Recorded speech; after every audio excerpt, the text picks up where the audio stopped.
이 국민연금의 연내 1조 자금 집행 기대감으로 약 2%가량 올랐었는데 다시 한번 28일에 제약과 바이오주의 우려가 제기되면서 1%가 넘게 하락을 하기도 했었고요. 자, 오늘도 시가총액 상위 종목 중에서 제약과 바이오주 좀 부진한 모습이 나타나고 있습니다. 전반적인 지수의 하락을 끌고 있는 것 같은데, 자, 코스닥 시장의 불안한 모습들 어떻게 좀 점검해 보면 좋을까요?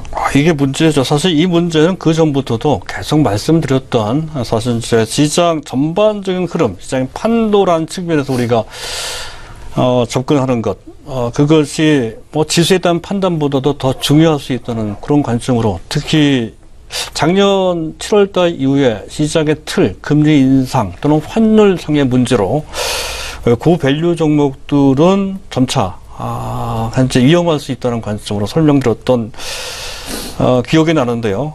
그런 연장선상에서 나타난 현상으로 계속 파악이 된다는 것이죠. 일단 직접적인 배경을 보게 되면 이렇습니다. 최근에 가뜩이나 어려운 상황 속에서 한미 약품 사태가 있었죠. 또 유한양에게 또 임상 중단 사태로까지 일파만한테 퍼지는 그런 상황으로 전개가 됐다는 것이고요. 또 오늘 같은 경우에는 또 동아 ST가 실적 쇼크가 있었죠. 실적이 거의 80% 이상 급감했다는 소식 때문에 동아 ST가 급락을 하죠. 사실은 지난 주말에도 있었습니다. 한미약품, 유한양행, 녹십자, 그리고 대웅제약까지 국내 탑5입니다. 이들 대형 제약사들의 실적이 상당히 부진했다. 물론 R&D를 많이 했기 때문에 사실 반드시 나쁘게 볼 것까지는 없습니다. 어쨌든 상당히 현재 투자 심리가 위축된 속에 그런 악재가 현재 시장을 강타하는 모습으로 시장을 충격을 주고 있다는 것이죠.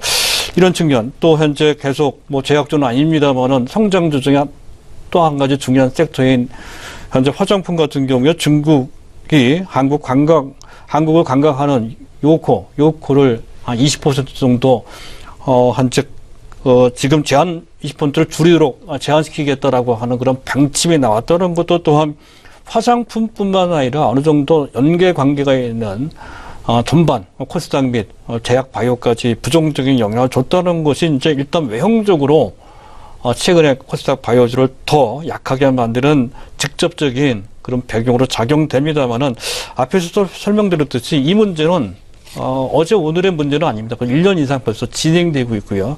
앞으로도 상당 기간 이런 식으로 진행될 소지가 있다는 것이 그 전부터 계속 배태되어 있었던 시장 판도상의 큰 변화에 기인한다는 것이죠. 가장 큰 것이 역시 미국의 금리 인상 문제입니다. 금리 인상하게 되면 고밸류에 대한 정당성이 상당히 약화된다는 것이 그렇고요. 또 한 가지는 유동성 장세가 사실상 종료된다는 것이죠. 과잉 유동성에 의해서 그럴 때마다 선호되던 성장주들이 유동성이 흡수되는 디레버리징이 될 경우에는 물량이 빠져나가거든요. 그런 상황이 작년 7월 달부터 진행이 되고 있고 앞으로도 진행될 소지가 높다는 것이죠. 앞으로도 미국이 계속 금리 인상을 할 것이기 때문에 그렇습니다. 또 한 가지는 실질적으로 그것도 그것이지만 이건 이제 개념적으로 그렇다는 얘기고요.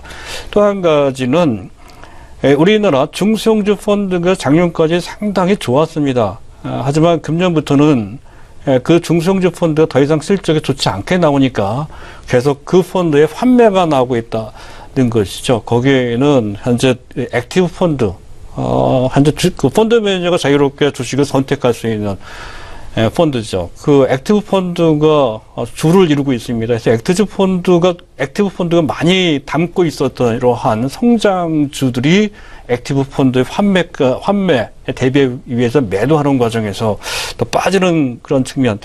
지금도 계속 환매가 나오고 있는 그런 상황입니다. 그 점은 코스피에서도 우리가 발견이 되죠. 5년 내내 환매 압박을 받고 있는 것이 코스피입니다. 코스닥도 그 단계에 접어든 것으로 판단이 된다는 것이죠. 그런 것이 부담이 되고요. 또한 사실 이것 때문에 약간의 오해가 생겼습니다만 사실 국민연금의 투자 운영 지침이 좀 바뀌었다는 것이죠. 그동안에 액티브 펀드 위주로 갔던 것이 지금은 패시브 펀드 쪽으로 전략을 좀 바꿨습니다. 이런 것 등이 복합적으로 작용에 대해서 코스닥이 내려가고 있다는 건데요. 전체적으로 본다면 앞서 얘기했던 미국의 금리라든가 또는 환율이라든가 또는 펀드 시장의 판도성의 변화 이런 것 등이 바탕이 되는 과정에서 이들이 좀 약화되고 있다. 즉 판도가 근본적으로 구조상 바뀌는 것이다. 영원히 그런 것은 아니지만 상당 기간 그렇게 될 소지가 있다는 관점으로 보실 필요가 있다는 것이고요.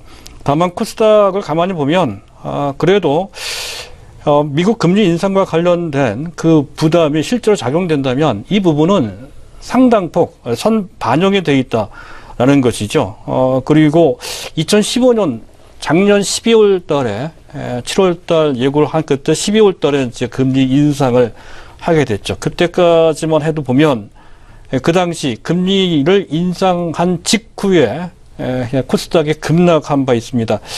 그런 걸 보면 이번에 우리 시장은 금리와 어느 정도 연관되어 있다고 봤을 때 미국 금리 인상에 앞서 벌써 한 달 앞서 그 부분 그러한 부담이 선 반영되고 있다는 측면에서 본다면 전 저점을 깨고 내려앉은 차트상으로 봤을 때 다중바닥을 형성하는 620포인트까지 내려와 있는 상태라고 한다면 그 이상 떨어질 소지는 크지 않다라고 하는 어느 정도의 예감을 받을 수 있다 하는 그런 관점으로 볼 수가 있겠고요.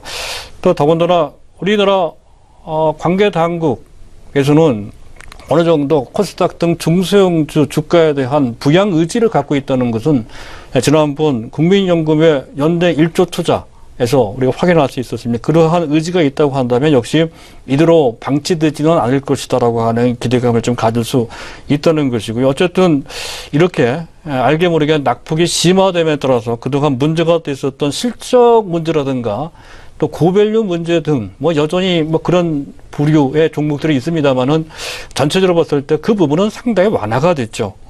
그리고 이런 상태라고 한다면 현재 코스피 또 사실 코스피 그렇다고 좋은 것도 아닙니다. 그렇다고 한다면 시장이 정체되는 사이에 그 전처럼 코스피가 정체되는 그런 상황을 맞이했을 때 코스닥이 시장의 대안으로 다시 떠오를 기회는 충분히 주어질 것으로 판단이 됩니다. 다만 이 상태에서 V자로 꺾어서 가파르게 추세 반전을 할 것이냐 하면 이것을 기대하기는 그렇게 쉽지 않은 국면이라는 것을 우리가 이해를 해야 될 것 같고요. 다만 이제 어느 정도 반등도 하고 또 다시 내려오고 하면서 안정화되면서 점차 현재 점진 회복되는 단계를 머지않아 늦어도 12월 달 중순경, 즉 12월 달 중순이면 미국의 금리 인상하는 시점입니다. 그때쯤을 중심으로 해서 반전될 소지가 있다는 약간 시간을